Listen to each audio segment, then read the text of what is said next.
किन 3 चीज़ों से बच्चों को सर्दी जल्दी हो सकती है। कुछ एक बच्चों में एक state of hyper immune response state होता है कि babies on a trivial note their body reacts more. Suppose मौसम बदला है, मौसम में फ्लू वायरसेस आए हैं, फ्लू वायरस से सबको सर्दी खांसी हो रही है। The kids they catch those flu virus and they have सर्दी खांसी again. So sometimes the change in weather, जब उनके नेजल सिक्रीशन, म्यूकस सिक्रीशंस थोड़े से ज़्यादा होने लगते हैं तो वायरसेस जल्दी आते हैं और उन वेदर में जनरली बच्चों को सर्दी ज़्यादा हो जाया करती है।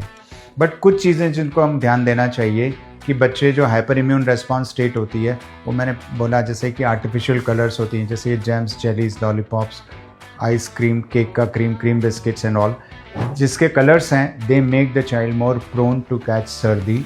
सो these things should be avoided. That's very somewhere important, I would really ask upon. Myths कुछ चीज़ें कि नहलाने से सर्दी बढ़ जाएगी बच्चे को, केला खाने से सर्दी बढ़ जाएगी बच्चों को, फ्रेश कर्ड खाने से सर्दी बढ़ जाएगी, तो ये मिथ्स ज़्यादा है।